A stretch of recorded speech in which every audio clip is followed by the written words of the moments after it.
जीवनम् पीडितं कल्मषापहं श्रवणमङ्गलं श्रीमदादतं भुवि गृह्णन्ति ये भूरिदा जना। श्री रामकृष्ण कथामृत पर આપણે જે 144 ચર્ચાઓ કરી તેમાં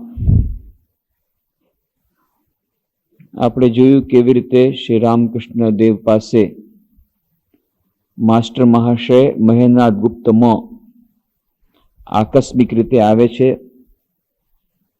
નીકળ્યા હતા આત્મહત્યાના ઈરાદાથી, પરંતુ સદગુરુને મળ્યા પછી નવું જીવન મળે છે અને પછી અવર જવર શરૂ થાય છે। પોતાની ડાયરીમાં શ્રી રામકૃષ્ણ દેવના ઉપદેશો લખી રાખે છે અને એ જ ડાયરી પાછળથી શ્રી રામકૃષ્ણ કથામૃત રૂપે પ્રગટ થાય છે। દેશ વિદેશમાં વિભિન્ન ભાષાઓમાં કેવી રીતે આ પુસ્તક કેટલાયના જીવનમાં નવું આશાનું કિરણ, નવી આશાનું કિરણ, નવો આશાનો સંચાર લાવી રહ્યું છે। આ બધી વાતો આપણે કરી। શ્રી રામકૃષ્ણ કથામૃતના પહેલા ભાગના 6ઠા ખંડના 13મા અધ્યાયની વાત આપણે આજે કરવાની છે કે જ્યારે શ્રી રામકૃષ્ણદેવ બેઠા છે દક્ષિણેશ્વરમાં પોતાના ઓરડાની પશ્ચિમની બાજુની ઓસરીમાં ભક્તો સાથે વાતો કરી રહ્યા છે। ડિસેમ્બર ઈસવીસન 1882ની વાત છે। બપોર નમી ગયા છે। માસ્ટર અને એક બે ભક્તો બેઠા છે। બીજા દિવસની વાત છે। પહેલા દિવસની વાતમાં આપ સ્વતંત્ર ઈચ્છા શક્તિની વાત આવી, કેમ આ જગતમાં આટલું બધું દુઃખ છે તેની વાત આવી।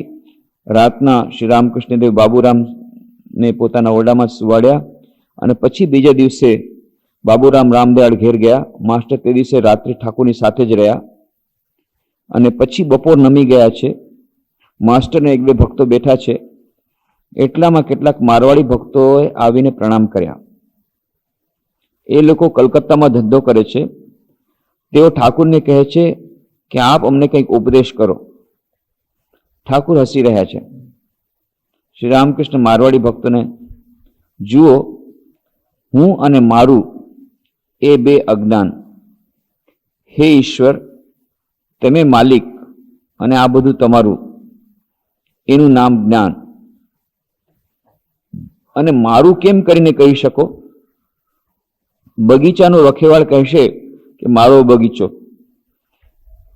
પરંતુ જો કોઈ વાંકમાં આવે ને શેઠ તેને કાઢી મૂકે તો પછી પોતાની આંબાના લાકડાની પેટી બગીચામાંથી બહાર લઈ આવે એટલી તેની હિંમત ન રહે। આ તો આપણે જોઈએ છીએ સંસારમાં કે જે લોકો સંસારમાં હોય છે, એમ્પ્લોય હોય, એ પોતાની મોટી કંપનીના કોઈ મોટા એમ્પ્લોય હોય, જ્યાં સુધી કદાચ એના હાથમાં કેટલું બધો મેનેજમેન્ટ મૂકી દે એના માટે, પણ કદાચ જો એની નોકરી જાય તો પછી એના ઉપર એનો કોઈ અધિકાર નથી। રખેવાળ પોતાની આંબાની જે પેટી હોય એ પણ બગીચામાંથી પોતાની પેટી એને લઈ જવા માટે પણ હિંમત ન કરે, એને પાછું પૂછીને લઈ જવું પડે। અત્યાર સુધી એને પૂછીને બધા અંદર આવતા હતા, હવે એક ક્ષણમાં જ્યાં નોકરી ગઈ કે બસ હવે એને પોતાને પરમિશન લઈ અને આંબાની પોતાની જે પેટી છે નાનકડી એ લઈ જવાની હિંમત નથી। એવી જ રીતે શ્રી રામકૃષ્ણ કહે છે જે કંઈ પ્રોપર્ટી છે આ જગતમાં એમાંથી કોઈ પ્રોપર્ટી આપણી નથી। એક દિવસ અચાનક નોટિસ આવશે કે બધું પતી ગયું, પછી બધું છોડીને જવું પડશે, કંઈ આપણી સાથે જશે નહીં, પણ આપણે એ વાત સમજતા નથી। આપણને એમ લાગે છે કે આપણી જે નોકરી છે ઇટરનલ નોકરી છે અને આપણે આના માલિક છીએ। જ્યાં માલિકનો ભાવ આવ્યો, ઓનરશિપ આવી, અટેચમેન્ટ આવ્યું, આસક્તિ આવી, એટલે તરત જ દુઃખની હારમાળા શરૂ થઈ ગઈ। હું અને મારું આ બે અજ્ઞાન, હું એટલે આઈ અને મારું એટલે માઇન, આઈ એન્ડ માઇન, આમી આમાર મરીલે ઘૂંચીવે જંજાલ। હું અને મારું જો ગયું તો પછી શું થયું? પછી ભગવાનની પ્રાપ્તિ થઈ ગઈ, તો પછી બાકી કંઈ ન રહે। હું અને મારું આ બે જ આપણને આત્મજ્ઞાનમાં અવરોધ સ્વરૂપ છે. અને આ બેને કારણે જ દુનિયામાં જેટલા દુઃખો આપણને પડે છે, જે કંઈ દુઃખો પડે છે, એનું કારણ છે હું અને મારું શરીર છે અને મારા શરીરમાં લાગ્યું છે એટલે મને દુઃખ થાય છે. પણ આ શરીર મારું નથી તો પછી મને દુઃખ ક્યાંથી થાય? આ મારું મન છે અને એટલા માટે મને કોઈ કડવા વેણ કહે છે એટલે મને દુઃખ લાગે છે, કારણ કે મારું મન છે. પણ આ મારું મન નથી તો દુઃખ ન થાય. એવી જ રીતે આ મારી પ્રોપર્ટી છે, મારી પ્રોપર્ટીમાં કોઈ આગ લગાડી ગયું, મારી પ્રોપર્ટી કોઈ લૂંટી ગયું એટલે દુઃખ થાય છે. પણ મારી પ્રોપર્ટી હતી જ નહીં. હું જન્મ્યો ત્યારે સાથે નહોતો લાવ્યો, સાવ એકલો આવ્યો હતો. જ્યારે બાળકનો જન્મ થાય છે કોઈ પ્રોપર્ટી એની સાથે આવતી નથી. ભલે ડોક્યુમેન્ટમાં લખેલું હશે એના નામે બધી જમીનદાર, પણ એની સાથે કઈ ફિઝિકલ કોઈ પ્રોપર્ટી આવતી નથી. અને મરતી વખતે પણ કોઈ પ્રોપર્ટી જતી નથી. એટલા માટે સિકંદરે જ્યારે પોતાની કબર ખોદાવી ત્યારે 2 હાથ ઊંચા રાખવાનું કીધું. અને એમ કે કબર કેમ? તો કે બધાને ખબર પડવા દે કે સિકંદરે આખા વિશ્વને જીતી લીધું, આખા બધા સામ્રાજ્યને પોતાના કરી લીધા, પણ એ સામ્રાજ્યમાંથી કંઈ પણ સાથે ન લઈ ગયો, ખાલી હાથે પાછો ગયો, લોકોને શિક્ષણ મેળવવા દો. સામ્રાજ્ય આખું એનું હતું, સમસ્ત વિશ્વને, પરંતુ સાથે કંઈ નથી જતું. પણ આ વાત આપણે સમજતા નથી. માલિકીનો ભાવ આવી જશે, ઓનરશિપ. એટલા માટે સ્વામી વિવેકાનંદે આજ ટ્રસ્ટીશીપ મેનેજમેન્ટનો સિદ્ધાંત શીખવાડ્યો રોકફેલરને કીધું, રોકફેલર, જે કંઈ તારી પ્રોપર્ટી છે બધી તારી નથી, તું તો માત્ર રખેવાળ છો. તને ભગવાને આપ્યું છે રાખવા માટે. You are only a custodian of your wealth. રખેવાળ છો અને આ પ્રોપર્ટીનો ઉપયોગ તું સદુપયોગ કર બીજાના કલ્યાણ માટે, દુઃખીઓના દુઃખ દૂર કરવા માટે, તો તને મનની શાંતિ મળશે. નહીં કર, પોતે પ્રોપર્ટી માની કે ના મારી ઓનર છે, મારી પ્રોપર્ટી મેં કમાણી છે ને હું જ રાખીશ, બીજા કોઈને આમાંથી ભાગ નહીં આપું, તો દુઃખ અને અશાંતિ. થોડી વાર પછી, થોડાક દિવસ લાગ્યા પછી રોકફેલર સમજ્યો, પછી એને શાંતિ મળી. પછી એને જે આત્મકથામાં લખે છે કે જીવનની ધન્યતા છે પોતાને જે કંઈ ધન હોય એ ધનને વિતરણ કરવામાં, બીજાનું દુઃખ દૂર કરવામાં, સેવા કરવામાં જીવનની ધન્યતા સમાયેલી છે. એની ઓટોબાયોગ્રાફી પાછળથી લખે છે. પણ થોડાક દિવસો લાગ્યા એ પાઠ શીખવામાં. એ જ પાઠ સ્વામી વિવેકાનંદે ઈશાવાસ્ય વિશ્વની વાત છે. ઈશાવાસ્યમિદમ સર્વમ યત્કિંચ જગત્યામ જગત તેન ત્યક્તેન ભુંજી થા મા હૃદક કસ્ય સિદ્ધનમ. બધું એ ઈશ્વરથી, એ ચૈતન્યથી ઢકાયેલું છે. ઈશાવાસ્યમિદમ સર્વમ યત્કિંચ જગત્યામ જગત, જે કંઈ છે બધું સર્વ એ ચૈતન્ય સત્તાથી ઢકાયેલું છે, એનાથી પ્રસરિત છે. અને એટલા માટે સર્વ જગ્યાએ એ જ એક જ ઈશ્વર સમાયેલા છે અને સમસ્ત વિશ્વમાં ઈશ્વર ઓતપ્રોત થયેલા છે. એટલા માટે શું કરો? યત્કિંચ જગત્યામ તેન ત્યક્તેન ભુંજી થા. એટલા માટે તમે ભોગ કરો, ખૂબ આનંદ કરો, મોજ કરો. કેવી રીતે? ત્યાગ દ્વારા. ત્યાગ દ્વારા તો વળી ભોગ કેવી રીતે થાય? જેનો ત્યાગ જ કરી દીધો તો વળી ભોગ કેવી રીતે થાય? મા હૃદક કસ્ય સિદ્ધનમ. બીજા કોઈની ધન હડપી ન લ્યો. તો આપણે એમ કહે છે મેં ક્યાં બીજા કોઈની ધન હડપી છે? મેં પોતે કમાણી કરી છે અને એ કમાણી મેં બેંક બેલેન્સમાં રાખી છે અને એનો હું ભોગ કરું છું. ના, એ તમારી કમાણી નથી. એ કમાણી તમે પોતે પરસેવે પાડેલી પણ કમાણી તમારી નથી. કારણ કે એમાં પણ છેલ્લે આવી ક્યાંથી? એ જમીન આવી ક્યાંથી? તમે કહે છો આટલી બધી મારી પ્રોપર્ટી મેં કમાયેલી ને આટલી બધી જમીન, આટલું મકાન કર્યું, પણ કોનું હતું? આજથી 10,000 વર્ષો પહેલા કોની હતી જમીન? આ મકાન પહેલા કોનું હતું?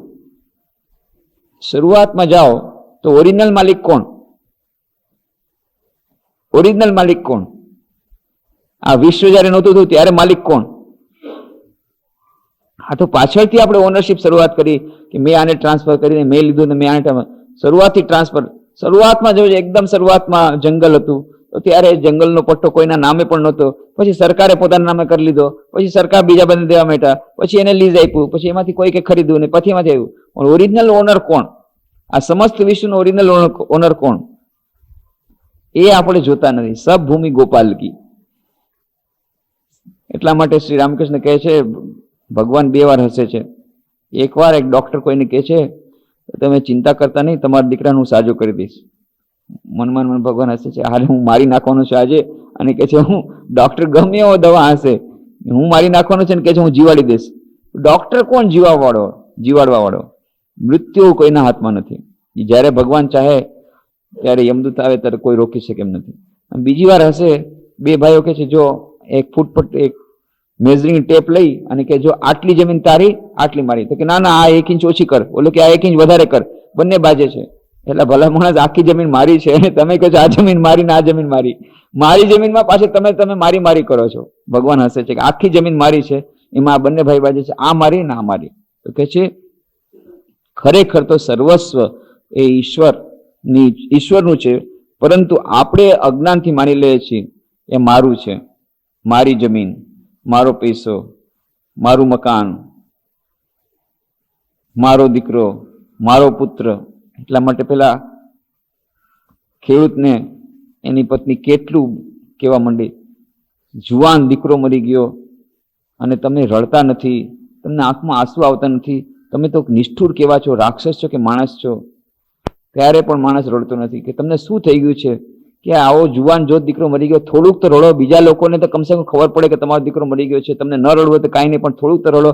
લોકોને એમ લાગશે કે આને દીકરા ઉપર પ્રેમ નથી. તો કે રડવું તો મને આવે છે, પણ હું વિચાર કરું છું કે તારા એક દીકરા માટે રડું કે મારા 7 દીકરા માટે રડું? કે તને ખબર નથી કે રાતના મને સ્વપ્ન આવ્યું, સપનામાં મેં જોયું કે હું રાજા થઈ ગયો છું, મને 7 જુવાન જો એટલા સરસ દીકરા હતા, કેટલા સરસ બધા રાજકુમાર, એવા સુંદર દેખાવમાં, અને એટલી અઢળક સંપત્તિ ને બધું હતું. સપનું પૂરું થયું, 7 દીકરા મરી ગયા અને બધું પતી ગયું, બધું ખતમ થઈ ગયું. હવે મારે આ 7 દીકરા માટે રડવું એ તારે એકાદ દીકરા માટે રડવું?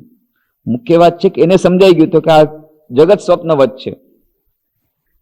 જેમ પેલું સપનું ચાલે છે 1 કલાક, અડધી કલાક, 5 મિનિટ, આ સપનું ચાલે છે 100 વર્ષ, 125 વર્ષ મેક્સિમમ. બસ એના પછી સપનું પૂરું.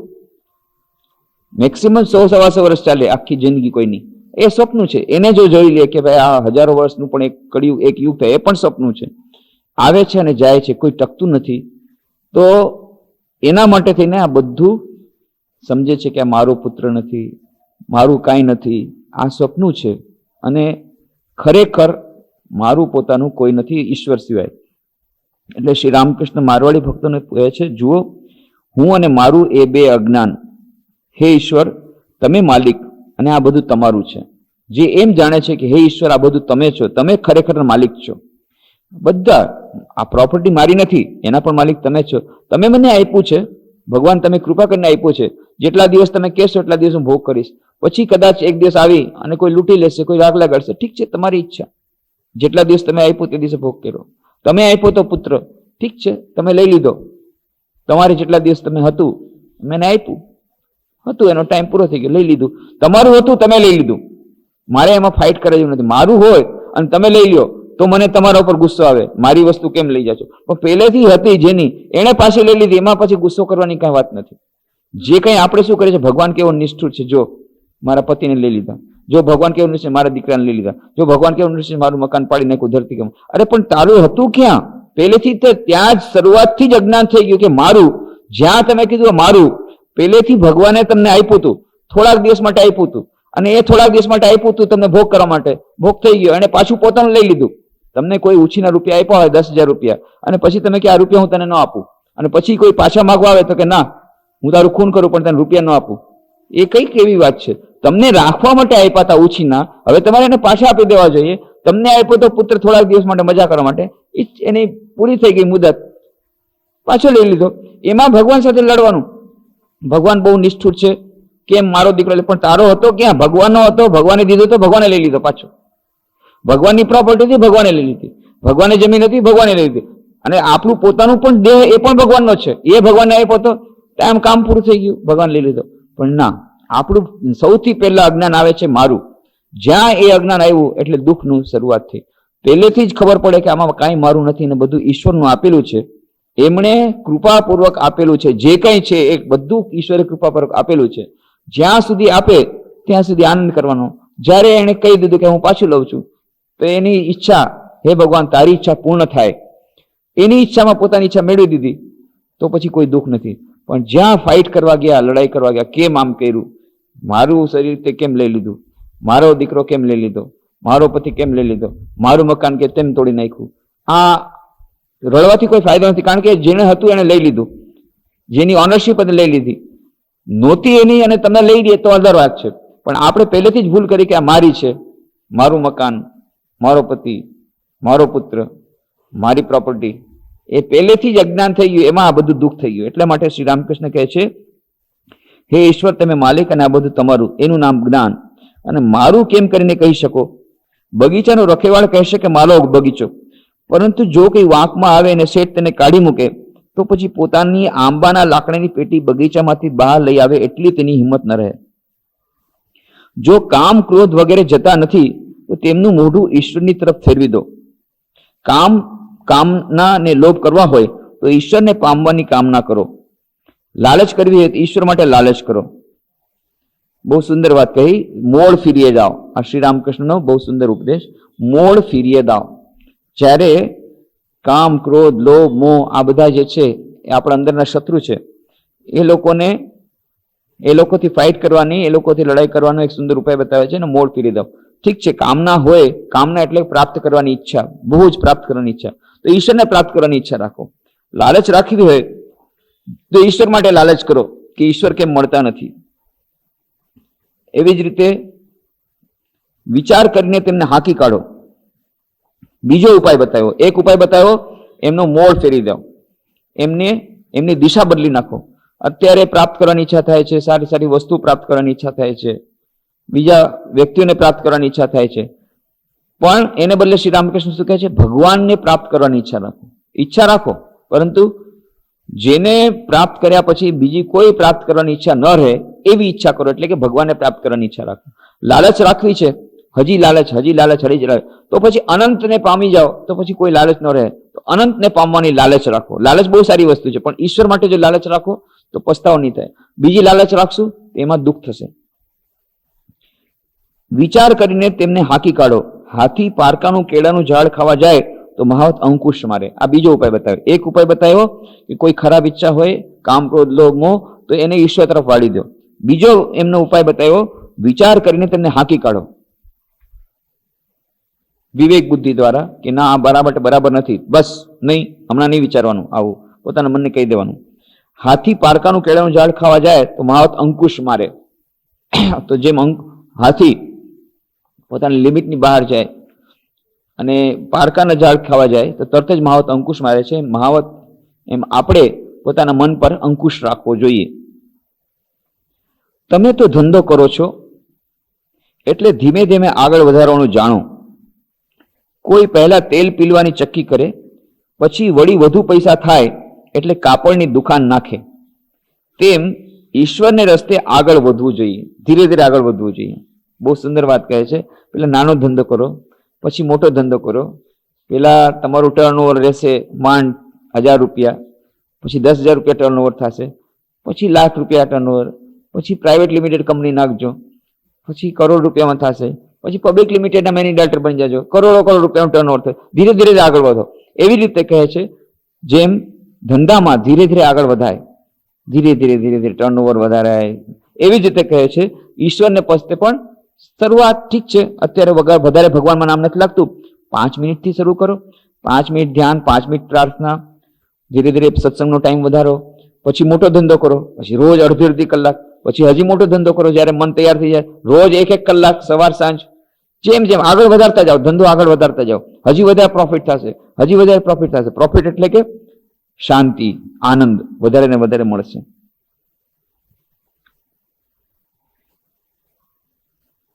અવારનવાર કેટલાક દિવસ નિર્જન સ્થળમાં રહીને વધુ પ્રમાણમાં ભગવાનને પોકારો. આ એક બીજો ઉપાય બતાવ્યો કે ક્યારેક નિર્જન સ્થળમાં રહીને વધુ પ્રમાણમાં ભગવાનને પોકારો. ત્યારે હંમેશા તો આપણો સમય બહુ ઓછો હોય છે, દૈનંદિન જીવનમાં અટવાયા છીએ, એટલા વ્યવહારના કામકાજ હોય એટલે થોડુંક ભગવાનનું નામ લઈ લીધું. પરંતુ વચમાં જ્યારે સમય મળે ત્યારે નિર્જન સ્થળમાં જવાથી ઘણો ફાયદો થાય, જેને રિટ્રીટ કહે છે. એવી રીતે સાધના માટે થોડુંક જાય, એમાં સંન્યાસી પણ જઈ શકે, ભક્તો પણ જઈ શકે, અને ત્યારે વધુ પ્રમાણમાં ભગવાનને પોકારવાનું. કામ તો ત્યારે કરું, કામ ત્યારે ઓછું કરી નાખું, કામ તો આખી જિંદગી કરવાનું જ છે, અને એમાંથી થોડોક ટાઈમ કાઢી અને સાધના માટે થોડાક દિવસ માટે અલગ નિર્જન સ્થળમાં જવાથી ઘણો ફાયદો થાય છે. ત્યારે વાતાવરણથી અલગ થઈ જવાથી અનાસક્તિપૂર્વક આપણે કઈ દિશામાં જઈ રહ્યા છીએ એનું આત્મવિશ્લેષણ પણ થાય છે, અને સાથે સાથે ભગવાનમાં મન પણ લાગે છે, કારણ કે દૈનિક જીવન વ્યવહારના કાર્યો હોતા નથી ત્યારે. પરંતુ વાત શી છે ખબર છે? સમય આવ્યા વિના કાંઈ થાય નહીં. કોઈને ભોગ કર્મો ઘણા બાકી હોય એને લીધે મોડીથી થાય. સમય આવ્યા વિના કાંઈ થાય નહીં. કોઈને ભોગ અને કર્મો ઘણા બાકી હોય એને લીધે મોડીથી થાય. ઘણા લોકો સાધના કરે છે પણ નથી કરી શકતા. ક્યાંક ને ક્યાંક વિઘ્ન આવે, બરાબર ન કરી શકે. કોઈને કોઈ વિઘ્ન આવી જાય, હજી નથી, ટાઈમ નથી થયો, ભોગ બાકી છે, અથવા તો એની ઈચ્છા જ ન થાય. સત્સંગમાં કયો અને દર આવે છે, ના આવે તો જરૂર દર રવિવાર આવીશ, નથી આવી શકતા. કાંઈ ને કાંઈ વ્યવહારના કામ આવી જાય, નથી, ટાઈમ નથી થયો હજી એનો. એને કેટલું બહુ વિચારો કરે કે ના હવે તો હું રેગ્યુલર આવીશ, પણ નથી આવી શકતા. કાંઈ ને કાંઈ આવે, કોઈને કોઈ એને બાધા આવે. કોઈને ભોગ અને કર્મો ઘણા બાકી હોય, એ જ વખતે એની ઈચ્છા થાય કે હાલો હવે ત્યાં જઈ આવી ચોપાટી. શું થાય? ન થાય. એના નથી, નસીબમાં નથી. શું થાય? હજી ટાઈમ નથી થયો. એને લીધે મોડેથી થાય. ગુમડું કાચું હોય ને જો નસ્તર મુકાય તો ઉલટું વકરે. પાકીને મોટું કરે ત્યારે ડોક્ટર નસ્તર મૂકે. બહુ સુંદર વાત કહે છે કે કાચા ગુમડામાં જો નસ્તર મૂકો તો બહુ દુખે, પણ પાકું ગુમડું થાય જરાક નસ્તર મૂકો એટલે બધું ઠીક થઈ જાય. એવી રીતે આ ભક્તિ માટે, સાધના માટે પણ હજી બધાનું મન તૈયાર નથી થયું. એટલે માટે બહુ બળજબરી કરવાથી વધારે દુઃખ થાય. એટલે ધીરે ધીરે આગળ વધવું જોઈએ. પહેલા 5-10 મિનિટ, પછી 15 મિનિટ, પછી અડધી કલાક, ધીરે ધીરે સાધનામાં આગળ વધવું જોઈએ. એક છોકરું એની માને કે માં હવે હું સુઈ જાઉં છું, મને હગાણી લાગે એટલે તું જગાડજે. માં કહે કે દીકરા હગાણી તને જગાડશે, મારે જગાડવા નહીં પડે. સૌનું હાસ્ય. મારવાડી ભક્તો અવારનવાર ઠાકોરની સેવા માટે મીઠાઈ વગેરે વસ્તુઓ લાવે, ફળ, સાકર વગેરે. સાકરમાં ગુલાબ જળની સુગંધી મેળવેલી, પરંતુ એ બધી વસ્તુઓ ઠાકુર ઘણે ભોગે પોતે વાપરતા નહીં. કહેતા એ લોકો ઘણું ખોટું બોલીને પૈસા કમાય. હવે આજકાલ જો હોય તો ઠાકુરને તો ખાવા જ નહીં મળે. બધા હવે મોટા ભાગના લોકો એવી જ રીતે કમાય છે. હવે આમાં કેવી રીતે કરવું? મારવાડી ભક્તો અવારનવાર ઠાકુરની સેવા માટે મીઠાઈ વગેરે વસ્તુઓ લાવે, ફળ, સાકર વગેરે. સાકરમાં ગુલાબ જળની સુગંધ મેળવેલી, પરંતુ એ બધી વસ્તુ ઠાકુર ઘણે ભોગે પોતે વાપરતા નહીં. કાજુ, કિસમિસ, બદામ, કેટલી બધી સારી વસ્તુ લાવે, એ બધું નરેનને આપી દેતા કે નરેનમાં એક સાક્ષાત શિવ છે, એની અંદર અગ્નિ છે, પવિત્ર અગ્નિ, એમાં બધું સ્વાહા થઈ જશે. બાકી બીજા કોઈને નહીં દેતા. કેમ? કે ભક્તિની હાનિ થશે.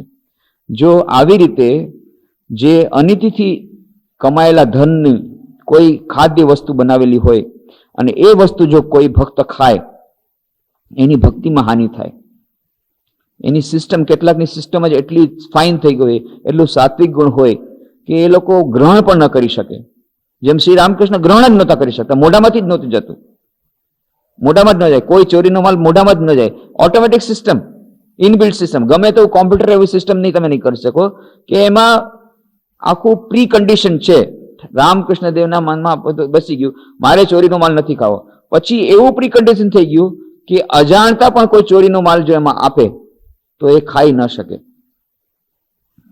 સ્વામી યોગાનંદજી મહારાજ ત્યાં કાશીપુરમાં હતા ત્યારે એમને પેટનું બીમારી હતી, તો લીંબુ દરરોજ લઈને એક લાવતા ક્યાંકથી વાડીમાંથી. એ વખતે લીંબુ નહોતા મળતા, દૂરથી ક્યાંકથી એક વાડીમાંથી લીંબુ લાવીને એમને દેતા. પણ એક દિવસે રામકૃષ્ણ દેવે લીંબુ ખાઈ નથી શકતા કે અહીંયા સુધી આવે છે, અંદર નથી જતું. કંઈ વાંધો છે? કે શું વાંધો છે? ના, કંઈક તો વાંધો છે. તો પૂછીને લાવ્યો છે કે હા, વાડીવાળાને પૂછી અને જે વાડીમાંથી લાવું છું એ જ વાડીમાંથી લાવું છું, અને એ જ વાડીવાળાને મેં પૂછી લીધું છે અને એણે મને પરવાનગી આપી છે કે ના, તપાસ કરી કંઈ ગડબડ છે.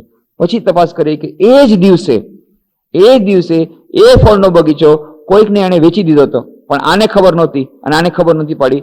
પણ એ ફળનો બગીચો વેચાઈ ગયો એટલે માલિક હવે બીજું કોઈ થઈ ગયું.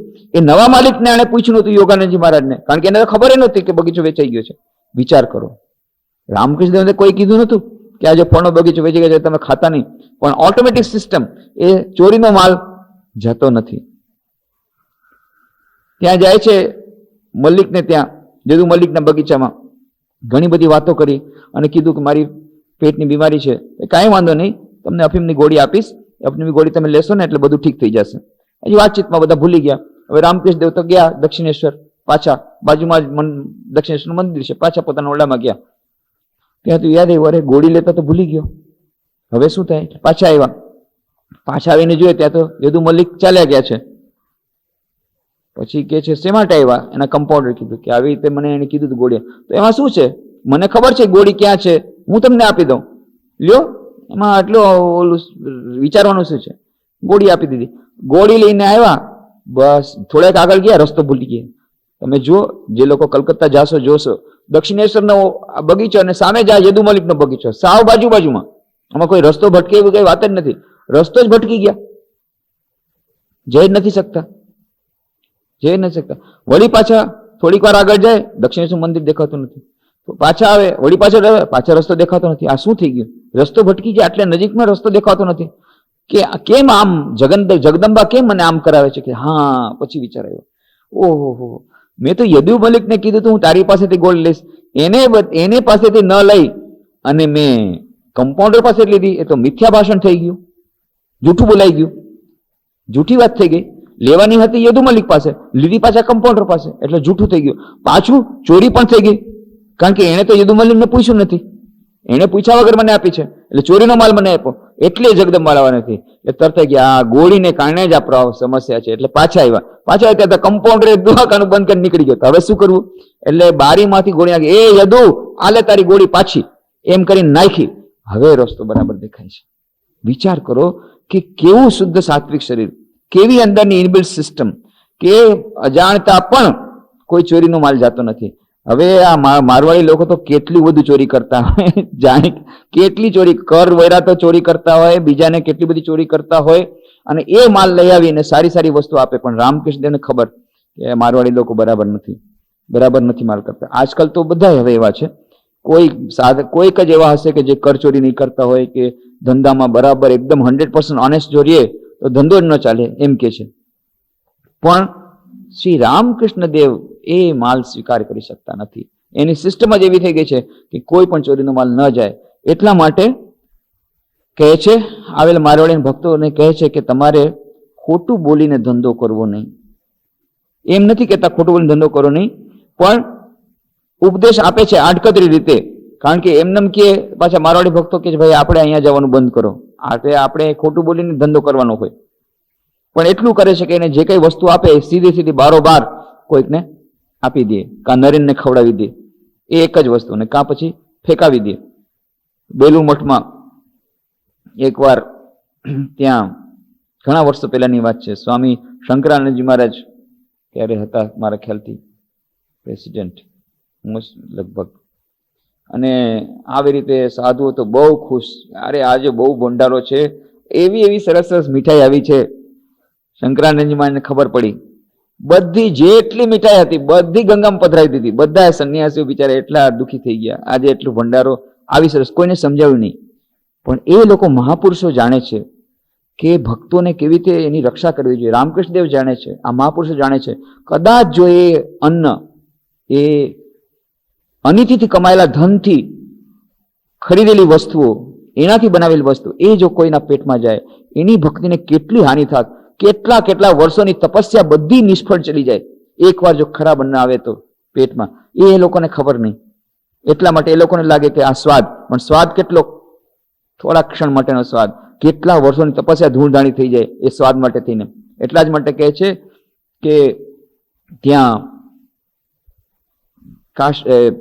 ઉત્તર કાશીમાં અને બધી જગ્યાએ બહુ ભંડારા કરે. ત્યાં શેઠ લોકો બધા પોતાના પાપ ધોઈ નાખે, ત્યાં જેટલું બધું કમાણું હોય ત્યાં ખૂબ ભંડારો કરાવે. અને કેટલાય સાધુઓ જાય અને બસ ખતમ. કહે છે કે આટલી સાધના પણ બધી ખતમ થઈ. એટલા માટે કહે છે માધુકરીનું અન્ન સારું. માધુકરી એટલે ઓછામાં ઓછી 5 જગ્યાએથી થોડું અન્ન લે, જે સાચા સંન્યાસી હોય તે.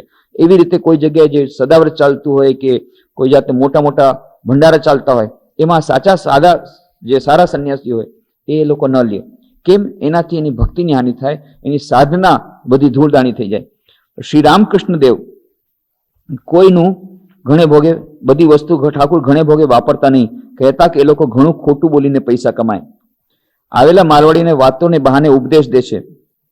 શ્રી રામકૃષ્ણ, જુઓ, વેપાર ધંધો કરવા બેસો એટલે સાચું બોલવાનો નિયમ રહે નહીં. શ્રી રામકૃષ્ણ પણ ખબર, ધંધામાં કરતી વખતે સાચું બોલવું કેટલું કઠિન.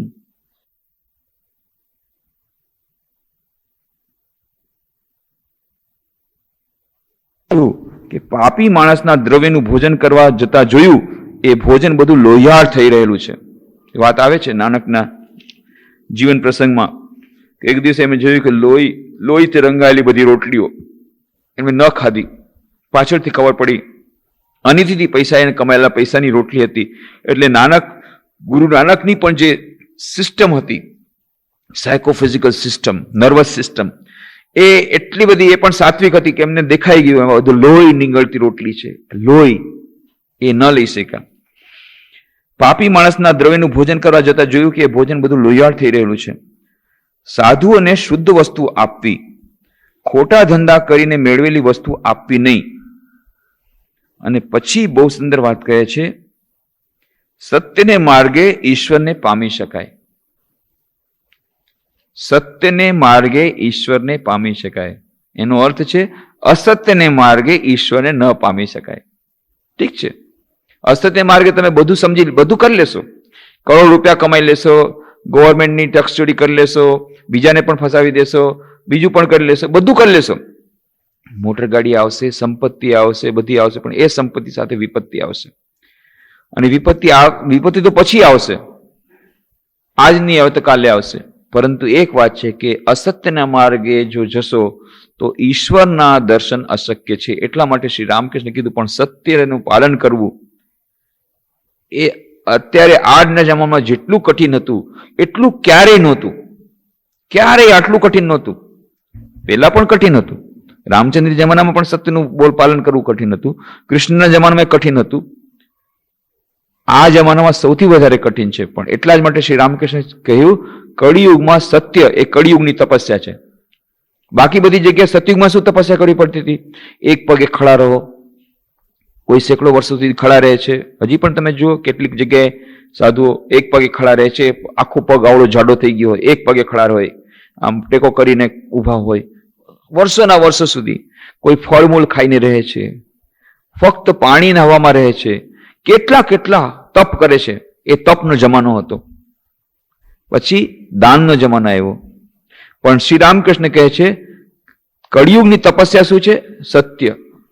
સત્ય એ કળિયુગની તપસ્યા. સત્ય આચરણ કરવું અથવા સત્ય બોલવું એ કળિયુગમાં જેટલું કઠિન હતું એટલું ક્યારેય નહોતું. અને એનો પોઝિટિવ પોઈન્ટ શું છે કે જે ભગવાનની પ્રાપ્તિ કેટલા મોટા તપ દ્વારા નથી થતી. કેટલા ઉપવાસ, વ્રત, એકટાણા, કેટલી કઠોર સાધના, શારીરિક સાધના, શારીરિક કઠોર તપસ્યા, માનસિક કઠોર તપસ્યા, કેટલી બધી તપસ્યા દ્વારા નહોતું મળતું. ફક્ત સત્યના પાલન દ્વારા કળિયુગમાં ઈશ્વરની પ્રાપ્તિ થઈ જશે. એટલે જ ગાંધીજી કહ્યું સત્ય એ જ ઈશ્વર છે. ઈશ્વર સત્ય છે એટલું નહીં, સત્ય એ જ ઈશ્વર. જો સત્યનું પાલન થઈ ગયું, સત્યને પકડી લીધું, ઈશ્વરની પ્રાપ્તિ થઈ ગઈ. બીજું કાંઈ કરવા જેવું નથી. સત્યનું પાલન પણ સૌથી વધારે કઠિન, અને એનાથી ઈશ્વરની પ્રાપ્તિ થાય. તો જે લોકો આધ્યાત્મિક સાધકો છે, જે લોકોએ જીવનમાં લક્ષ્ય લીધું છે કે મારે આને આ જન્મમાં ઈશ્વરની પ્રાપ્તિ કરવી છે, એ લોકો માટે સત્યનું પાલન અનિવાર્ય છે.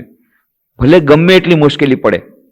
અને જો સત્યનું પાલન ન થયું, હું જાણું છું એક સાધક છે, કેટલી સાધના કરે, જેટલી શિબિરો હોય, કેટલા બધા સંપ્રદાયની કેટલી બધી શિબિરો રિટ્રીટ હોય, બધામાં પોતાનું નામ નોંધાવે. કોઈમાં 1000 રૂપિયાની ફીસ આપીને નોંધાવે, કોઈ 500 રૂપિયા નોંધાવે, હરિદ્વાર પણ જાય, મુંબઈમાં પણ જાય, બધી શિબિરોમાં ભાગ લે, સ્પિરિચ્યુઅલ રિટ્રીટમાં ભાગ લે, જપ ધ્યાન પણ કરે. પણ સરવાળે મીંડું. કેમ? બીજાને સિગ્નેચર કરે. બધાને સિગ્નેચર એને આવડે. ભલે મોટું કઈ નહીં કરતા હોય, હવે ફ્રોડ કરતા હશે કે નહીં, પણ કે જો એમાં છે શું કે છે, એમાં વડે શું થઈ ગયું? મને આવડે છે ને સિગ્નેચર કરી નાખી કે મેં તો એની પાસે રૂપિયા તો લીધા નથી, કોઈને ફ્રોડ તો કર્યો નથી. આ એને ફ્રોડ જ નથી કરતા. કોઈની પોતાની સિગ્નેચર કરીને એના નામે એપ્લિકેશન આપી દે, એના નામથી પૈસા ઉઘરાવી લે, એના નામે ચેક કરીને લઈ આવીને આપી દઈએ. કઈ નહીં, એમાં જૂઠું બોલે શું છે? હવે બધા કરે છે, એમાં આપણે કરીએ એમાં શું વાંધો છે? બધાએ કરે છે ને, પણ બધાએ કરે છે, પણ બધા આધ્યાત્મિક સાધકો નથી, અને બધાને એટલી ગતાગમ નથી કે આનું પરિણામ શું આવે. પણ ના, એને એ પોઈન્ટ સમજાવી જ નહીં શકાય. એને માટે સત્ય અને મિથ્યા બંને બરાબર જ છે કે આજના જમાનામાં એ બધું તમારું વૈદ્યાવેડું ન ચાલે. બધાએ કરે છે, આપણે કરવાનું, સાથે સાથે સાધન ભજન કરવાનું, ઈશ્વરનું નામે લેવાનું. ભજન કરીએ છીએ ને એમાં બધું ધોવાઈ જાય, ન ધોવાય. ઈશ્વરનું ભજન કરવાથી જે વસ્તુ મળતી હોય એ વસ્તુ તો મળશે, એની ભક્તિ મળશે, પણ આ તરફ જે ધોવાઈ ગયું એ ન મળે. આ બંને ન્યુટ્રલાઇઝ ન થાય. આપણે એમ લાગે કે ભાઈ આટલું બધું ઠંડુ પાણી છે એટલે થોડું ગરમ પાણી નાખશું એટલે બધું ઠીક થઈ જશે. ના, એ ગરમ પાણી અલગ અને ઠંડુ પાણી અલગ. આ જે દુષ્કર્મ કર્યા એનું ફળ અલગ ભોગવવું પડે અને સત્કર્મો કર્યા એનું ફળ ભોગવવું પડે. એ આવશે, પણ દુષ્કર્મો ન્યુટ્રલાઇઝ નથી થતા. હા, ઈશ્વરને શરણાગત થવાથી કદાચ એની ઇમ્પેક્ટ ઓછી થઈ જાય અને સહન કરવાની શક્તિ વધારે મળે. બાકી આપણે એમ સમજીએ કે ભાઈ આપણે 10 કિલો ખરાબ કામ કર્યા અને 10 કિલો સારા કામ કર્યા તો બધું બંને મીટઅપ થઈ જશે, કેન્સલ થઈ જશે. કેન્સલ નથી થતા. આ 10 કિલો ફળ એ મળવાના અલગ, પેલા 10 કિલોનું ફળ અલગ મળે. બંને ન્યુટ્રલાઇઝ ક્યારેય નથી થતા. આ આપણે વસ્તુ ભૂલી જાય છે ને આપણે કહે છે એમાં ચાલશે, હવે આટલું કર્યું તેમાં બધું ધોવાઈ જશે. નથી ધોવાતું. આ મુખ્ય વાત છે. શ્રી રામકૃષ્ણ દેવે ધંધામાં પણ જે બિઝનેસ એથિક્સ હવે એક બહુ ઇમ્પોર્ટન્ટ સબ્જેક્ટ બની રહ્યો છે. વિચાર કરો, આજથી 100 વર્ષ પહેલા શ્રી રામકૃષ્ણ દેવ બિઝનેસ કેવી રીતે કરવો એની વાત શીખવાડે છે મારવાડી લોકોને કે હંમેશા તમે એમાં ઈમાનદારીપૂર્વક બિઝનેસ કરો. અત્યારે બિઝનેસ એથિક્સ મોટો ઇમ્પોર્ટન્ટ સબ્જેક્ટ બની ગયો. આખા વિશ્વમાં બિઝનેસ એથિક્સ ઇન સબ્જેક્ટ છે. Value based management in subject. Peter Drucker જેવા મોટા મોટા અમેરિકન મેનેજમેન્ટ એક્સપર્ટ કહે છે કે વેલ્યુ બેઝડ મેનેજમેન્ટ નહીં હોય હવે તમે સક્સેસફુલ નહીં થાવ. એ જમાનો ગયો. આપણે અત્યાર સુધી વિચાર કરતા હતા જે જેટલા પ્રમાણમાં અનીતિ કરી શકે, જેટલા પ્રમાણમાં બેઈમાની કરી શકે એટલા પ્રમાણમાં એ ખાટી જશે અને એટલા પ્રમાણે કરોડપતિ થઈ જશે. એ જમાનો ગયો. હવે નવો જમાનો આવ્યો અને એ નવા જમાનામાં કહે છે મોટા મોટા મેનેજમેન્ટ એક્સપર્ટ કહે છે હવે value based management ethics in business જો નહીં હોય તો તમે બજારમાં ટકી નહીં શકો. ભગવાન જવા દો, ઈશ્વરની વાત જ જવા દો. તમે સાધક હો કે ન હો, તમને જો સક્સેસફુલ થવું હોય બિઝનેસમાં તો વેલ્યુ બેઝડ મેનેજમેન્ટ લાવવું પડશે, એથિકલ મેનેજમેન્ટ લાવવું પડશે. નહીં લાવો તો થઈ જશો બહાર. કેમ? ઘણા બધા ફેક્ટર્સ આવ્યા છે. હવે કસ્ટમર જે ગ્રાહક એ હવે બહુ ચતુર થઈ ગયા છે. એ જાણે છે તમે ગમે એટલી ભેટ યોજના કરો પાવડરમાંથી, પછી એ પાવડર તમે તો સસ્તામાં આપ્યો, ભેટ યોજના આપી, બીજી વાર તમારો પાવડર નહીં લેજો ક્વોલિટી નહીં હોય તો. એ 3 જગ્યાએ જશે, કઈ કંપની સારી છે કઈ નહીં બધું એને ખબર છે. વધારે વખત તમે છેતરી નહીં શકો. બહુ કસ્ટમર હવે પાવરફુલ થઈ અને હવે કસ્ટમરનો જમાનો થઈ ગયો. કારણ કે કંપની એટલી બધી આવી ગઈ, એટલી બધી કોમ્પિટિશન થઈ ગઈ, એટલે ક્વોલિટી પણ જોશે, પ્રાઇસ પણ જોશે, ભેટ યોજના પણ જોશે, બધું જોઈ અને પછી કંપની કયો માલ ખરીદવાનો છે. એટલે જે લોકો બરાબર માલ નહીં આપે, ક્વોલિટી નહીં આપે, અનીતિ કરશે, કાંઈ ક્વોલિટીમાં ઓછું કરશે, કાંઈ પ્રાઇસ વધારે લેશે તો એ સાફ થઈ જવાની. એટલે વેલ્યુ બેઝડ મેનેજમેન્ટ. પછી પેલા બધા કારીગરોને લોકો એમ કરતા હતા પૈસા ઓછા આપીને વધારે કામ કઢાવે. હવે ટ્રેડ યુનિયન થઈ ગયા અને મોટા મોટા હવે જો નોલેજ વર્કર વધી ગયા એટલે પણ હવે એ ચાલે એમ નથી. એટલે વર્કરને છેતરી શકો એમ નથી, એમ્પ્લોયને છેતરી શકો એમ નથી. એટલા બધા નિયમ, બધા કાનૂન આવી ગયા. તમે કસ્ટમરને છેતરી શકો નથી, પોતાના પાર્ટનર છેતરી શકો નથી. એટલા માટે હવે વેલ્યુ બેઝડ મેનેજમેન્ટ તમારા એક્ઝિસ્ટન્સ માટે પણ કહે છે મોડર્ન મેનેજમેન્ટ એક્સપર્ટ કે હવે એથિકલ મેનેજમેન્ટ લાવવું જ પડશે, કોઈ ઉપાય નથી. સરકારમાં હવે અત્યાર સુધી બધું ચાલતું હતું, કરપ્શન બધું ચાલતું હતું, પણ ધીરે ધીરે સરકાર એડમિનિસ્ટ્રેશનમાં પણ એ લોકો હવે નવો આખું ચક્ર ગોઠવાઈ રહ્યા છે. કારણ કે અત્યાર સુધી બિઝનેસ લોકો એ લોકોને કહેતા હતા અને આ બિઝનેસને કહેતા હતા, બંને એકબીજાને હૂફ આપતા હતા. એ હજી ભારતમાં ચાલે છે, બાકી બધાએ ગયું. એ નેક્સસ એ બ્રેક કરી નાખ્યું અને અહીંયા પણ નેક્સસ બ્રેક થશે. એટલા માટે હવે value based management, ethical management A in subject થઈ ગયો. ચારે તરફ એના માટેના મોટા મોટા પ્રોગ્રામ ગોઠવાઈ રહ્યા છે. એસ્પેન ઇન્સ્ટિટ્યૂટ છે, એસ્પેન ઇન્સ્ટિટ્યૂટ ઓફ મેનેજમેન્ટ એ મોટી સંસ્થા છે ત્યાં અમેરિકામાં. એનું કામ જ છે જેટલી મોટી મોટી મલ્ટીનેશનલ કંપનીઓ છે એના સીઈઓ, ચીફ એક્ઝિક્યુટિવ ઓફિસર, એના ટોપ મોસ્ટ એક્ઝિક્યુટિવ, એને ટ્રેનિંગ દેવાની. એમાં એ લોકોએ વેલ્યુ બેઝ મેનેજમેન્ટની વાત કરી. હમણાં એક સેમિનાર યોજાઈ ગયો લાસ્ટ યર અને એમાં એ લોકોને પછી એટનબરોની મહાત્મા ગાંધીની ફિલ્મ બતાવવામાં આવી. એમાંથી કહ્યું કે 40 ગુણો એવા છે જે આપણે ગાંધીમાંથી શીખીને આપણે સારા મેનેજર અને એક્ઝિક્યુટિવ બની શકીએ. લીડરશિપની 40 ક્વોલિટી એવી છે: ઓનેસ્ટી, ટ્રુથફુલનેસ, ઇન્ટિગ્રિટી, કોમ્યુનિકેશન ટેકનિક. આ બધી 40 એવી લીડરશિપ ક્વોલિટી ગાંધીજીમાંથી એ લોકોને મળી અને એના ઉપર એ લોકો ડિસ્કસ કર્યું અમેરિકામાં. હજી આપણને વાર લાગશે, કારણ કે આપણે પોરબંદરમાં ગાંધીનો જન્મ થયો ને એટલે આપણને ગાંધીજીની વેલ્યુ નહીં સમજાય. હવે અહીંયા જન્મ થયો, હવે એ મોહનદાસ, હવે એ મોહનદાસને કોણ ગણતું? પણ એ મોહનદાસ કરમચંદ ગાંધી ત્યાં આખા વિશ્વમાં અત્યારે આજના દિવસે એ સ્વાધીનતા દેવડાવીને બધું તો જવા દો, ભારત માટે એને કર્યું. આખા વિશ્વમાં અત્યારે એને રોલ મોડેલ ગણે છે લીડરશીપમાં, સ્વામી વિવેકાનંદ અને મહાત્મા ગાંધીને. પણ આપણને એની વેલ્યુ નથી. કેમ? કારણ કે આપણે નજીક છે. આવશે, વેલ્યુ આવશે ક્યારે? આખા વિશ્વમાં બધા સ્વીકાર કરશે ત્યારે આપણને હા તો વાત તો કંઈક ઠીક લાગે છે, ગાંધીજી પણ થોડુંક છે તો ખરું આમાં. એ આપણને પછીથી સમજાશે. પણ મુખ્ય વાત છે વેલ્યુ બેઝડ મેનેજમેન્ટ, પ્રામાણિકતા. વ્યાપારમાં પ્રામાણિકતાની વાત જે સ્વામી શ્રી રામકૃષ્ણ ત્યારે કહે છે એ અત્યારે આજે રેલિવન્ટ, આજના દિવસે રેલિવન્ટ વાત શ્રી રામકૃષ્ણ કરે છે. હર ક્ષણે ઈશ્વરનું નામ લીધા કરવું જોઈએ. કામકાજને વખતે પણ મન ઈશ્વરમાં દઈ રાખવું જોઈએ. કે જેમ કે કોઈને પીઠે ગુમડું થયું હોય તો એ કામ બધા કરે પણ મન એ ગુમડામાં જ હોય. કેવા ઉદાહરણ આપે છે! કારણ ગુમડું તો કોઈને ક્યારેય થયું હોય, અને જ્યારે ગુમડું થયા ત્યારે બધાને ખબર હોય, ગમે એટલું કામ કરે મન ગુમડામાં હોય. ઓહો ઓહો, બધાને દુખતું જ હોય. કેટલું સરસ ઉદાહરણ આપે છે કે જેવી રીતે બધું કામ ચાલે, એવું નથી કામ નથી બંધ કરતા, કામ બધું કરે પણ મન ગુમડામાં હોય. એવી રીતે કહે છે બધું કામ કરો, મન ભગવાનમાં રાખો. એટલું સુંદર ઉદાહરણ આપે છે. કહે છે જેમ કે કોઈને પીઠે ગુમડું થયું હોય એ બધા કામ કરે પણ મન એ ગુમડામાં જ હોય. એવી રીતે હર ક્ષણે ઈશ્વરનું નામ લીધા કરવું જોઈએ. કામકાજને વખતે પણ મન ઈશ્વરમાં દઈ રાખવું જોઈએ. રામ નામ લીધા કરવું એ ઘણું સારું. જે રામ છે દશરથના પુત્ર, તે જ જગતની સૃષ્ટિ કરે છે, એ જ સર્વભૂતોમાં છે અને એ જ અતિ નિકટમાં છે, અંદર તેમજ બહાર. જો રામ દશરથ કા બેટા, વही राम घट घट में लेटा, वही राम जगत पसेरा, वही राम है सबसे न्यारा. બહુ સુંદર વાત કરે છે. એ તુલસીદાસજીની વાતને કેટલી સુંદર રીતે રજૂ કરે છે કે જે રામ છે દશરથનો પુત્ર, તે જ જગતની સૃષ્ટિ કરે છે. એ આપણે ભૂલી જાય છે. આપણને એમ રામાયણ વાંચી, દશરથના પુત્ર રામ, અને એમણે આવી રીતે રામ કર્યું, રાજ કર્યું અને પછી ચાલ્યા ગયા. પણ એ રામ કોણ છે? ખરેખર કોણ છે? આપણે રામ નામ સંકીર્તનમાં આવે છે, શુદ્ધ બ્રહ્મ પરાત્પર રામ, કાલાત્મક પરમેશ્વર રામ. શુદ્ધ બ્રહ્મ પરાત્પર રામ, કાલાત્મક પરમેશ્વર. એ જ ઈશ્વર, તે જ જગતની સૃષ્ટિ કરે છે ઈશ્વર રૂપે, અને એ ઈશ્વર અવતાર ધારણ કરે છે દશરથના પુત્ર રૂપે. અને પછી એ ઈશ્વર, પછી બીજું શું છે? એ જ સર્વભૂતોમાં છે. દરેક મનુષ્યના હૃદયમાં એ રામ રહેલા છે.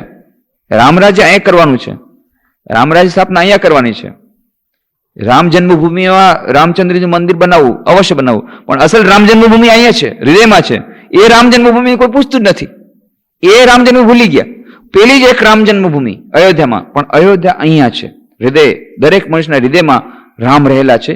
ત્યાં રામ ભાગી ગયા છે, એને પાછા બેસાડવાના છે. એ રામને ગોતવાના છે, એ હૃદયમાં બેસાડવાના છે. એ આપણે ભૂલી જઈએ છીએ. કહે છે દશરથના પુત્ર, તે જ જગતની સૃષ્ટિ કરે છે, એ જ સર્વભૂતોમાં છે અને એ જ અતિ નિકટમાં છે. અને બીજે ક્યાં છે? અંદર તેમજ બહાર. અને ચારે તરફ પાછા રામ છે, રામ જ રામ છે. જહાં મેં દેખા તું ही नजर आया, जो कुछ है सब तू ही है. એ રામ, જો રામ દશરથ કા બેટા, વही राम है घट घट में लेटा. દરેક અણુએ અણુમાં એ જ રામ રહેલા છે. કણ કણમાં એ ભગવાન રહેલા છે. વही राम जगत पसेरा, ઈશાવાસ મિદમ સર્વમ યત્કિંચ જગત ત્યામ જગત. એક જ કોન્શિયસ ચેતના. એ મોડર્ન સાયન્ટિસ્ટ હવે સ્વીકાર કરે છે કે it is a holistic universe. All the particles of the whole universe are interconnected at deeper level. Bell's theorem એને ડેવિડ બોમે એક્સપેરિમેન્ટલી વેરીફાઈ કરી દીધું. અને પછી શ્રોડિંજરે પણ કહી દીધું, consciousness is singular, of which the plural is unknown. એક જ ચેતના સર્વ જગ્યાએ વ્યાપ્ત છે. જો કુછ હૈ સો તું ही है. એ જ સર્વ, એ જ રામ. જો રામ દશરથ કા બેટા, વही राम घट घट में लेटा, वही राम जगत पसेरा, वही राम है सबसे न्यारा. એ રામની પૂજા કરવાની છે અને એ રામને આપણે હૃદયમાં બેસાડવા છે. એ રામના દર્શન કરવાના છે. અને એ રામનું નામ કેવી રીતે કરવાનું? એ રામના દર્શન કેવી રીતે થાય? અને આ અનુભૂતિ કે દરેક જગ્યાએ એ જ રામ છે, હૃદયમાં પણ એ જ રામ છે, અનુભૂતિ કેવી રીતે થાય?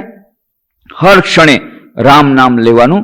જેવી રીતે ગુમડું થયું હોય તો મન ત્યાં ગુમડામાં હોય, બધું કામ ચાલતું હોય, એવી રીતે દરેક કામ કરતી વખતે રામ નામ, ભગવાનનું નામ, ઈશ્વરનું નામ લેવાથી ધીરે ધીરે આ અનુભૂતિ થાય છે. સુંદર ઉપદેશ શ્રી રામકૃષ્ણદેવ મારવાડી ભક્તોને આપે છે. બાકીની ચર્ચા આવતા રવિવારે 6 વાગે કરશું, કારણ કે હવે આરતીનો સમય 7:05 થઈ ગયો છે. ओम शांति शांति शांति। हरिति हरिति हरिति हरिति हरिति।